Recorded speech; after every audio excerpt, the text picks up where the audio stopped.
New Life Center. Working for ENLC has given Bev the privilege of ministering on the front lines of the pro-life mission field. We are pleased to have her here with us today to share with us her very encouraging client story. Please welcome Beverly Oswalt.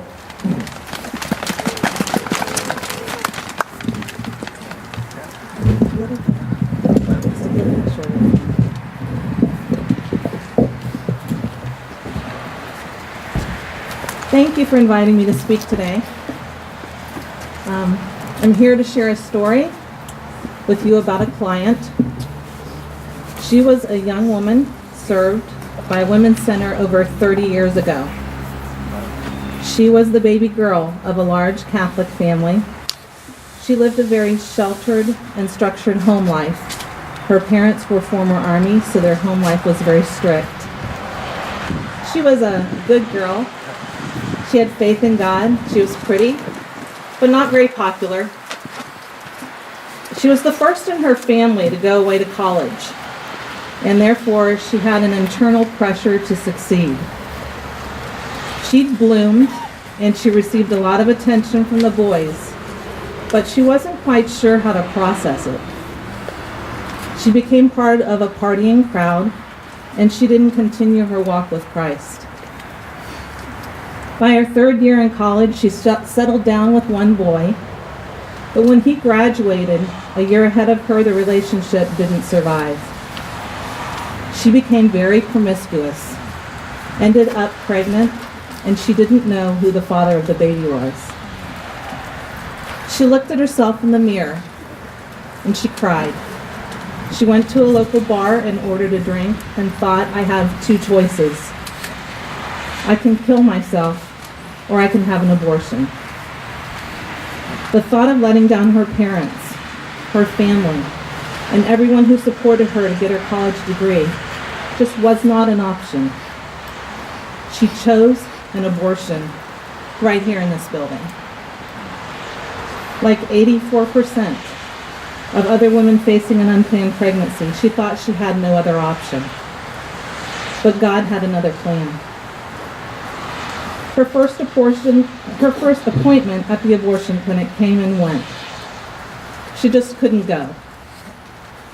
Her second appointment at the abortion clinic landed on the same week of a family vacation that she didn't plan to attend because she didn't have any money.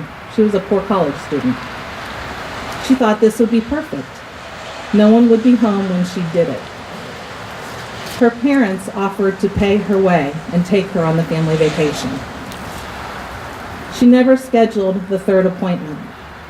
God softened her heart enough to tell her mother and her father. The day after she told them, she boarded a bus and moved to a home for unwed mothers in Fort Mill, South Carolina.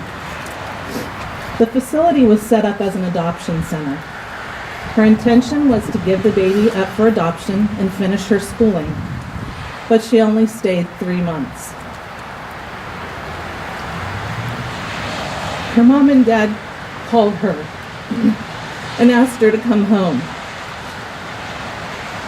Her dad had taken his home office and created a nursery for the baby. Her mom said she would be her Lamaze coach. They agreed to help her raise the baby and finish her schooling.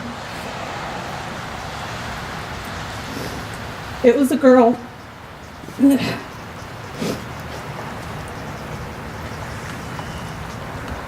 Her daughter turned 32 in February. She's married to a wonderful man. She has a career in civil engineering and now has a family of her own. The reason I now have a career in the life-saving business at Elizabeth's New Life Center is that I was that success-driven college woman that didn't think I had any options. You were given an envelope today. If you'll please open the envelope now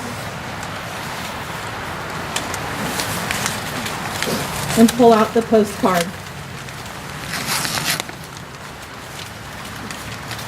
That is a picture of my beautiful daughter and my wonderful grandson.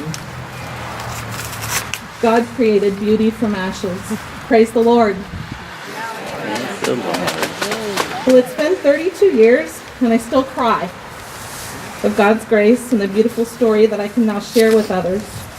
God's been the perfect conductor of my life. Even when I'm strayed from the path, He's lovingly brought me back on track.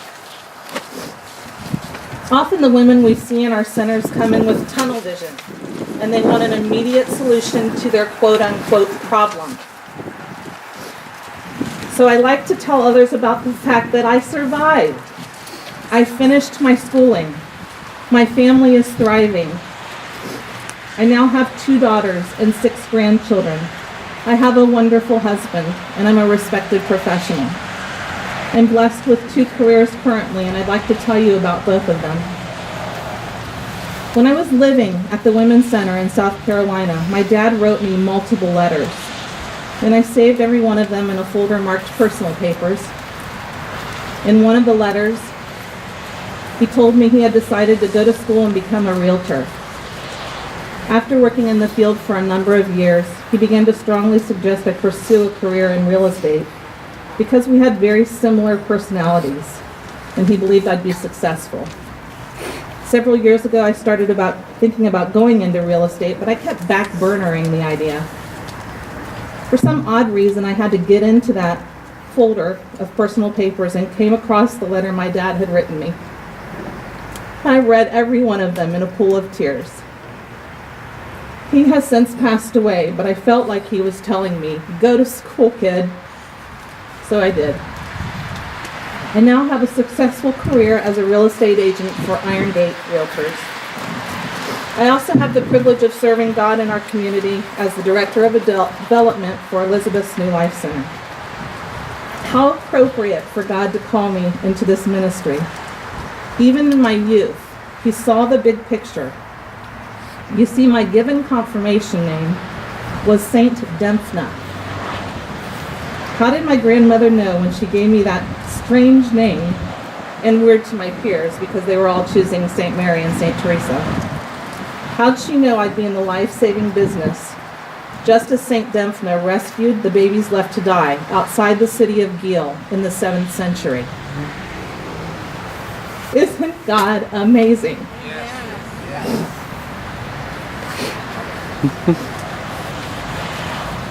If you're not familiar with Elizabeth's New Life Center, we're a network of women's centers with 7 locations in Sydney, Dayton, East Dayton, Kettering, Lebanon, Sharonville, and a newly opened center in Forest Park outside of Cincinnati. We offer women free pregnancy services, including pregnancy tests, 40 ultrasounds, prenatal care, pre- and post-termination consultations, referrals to community resources, educational classes, and material assistance.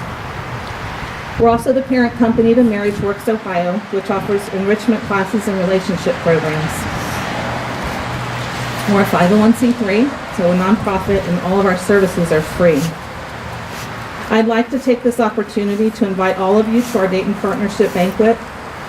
The theme this year is the Father's Masterpiece. So not only the father of the baby, but the Father in heaven. We are all His masterpiece. The banquet is April 19th or 20th, and our keynote speaker this year will be Dr. Ray Garundi. You'll have the opportunity to hear a positive client story such as mine. So if you're interested, please go to elizabethnewlife.org for more information or to register. So lastly, and in wrapping up, I just want to share a little story with you. I didn't want to do this today. I actually wrote my daughter, we chat on the computer, and I texted her and I said, I really don't want to do this. It's hard. If you tell me you don't want me to do this, I won't do it. And of course she said, Mom, it's a story you have to share. You have to tell that my life was saved. Every day I wake up in the morning and I thank the Lord for the privilege of serving Him and our community, and how He opened my eyes to the true meaning of life. I look forward to the next chapter because I know He has great plans for me. Thank you all.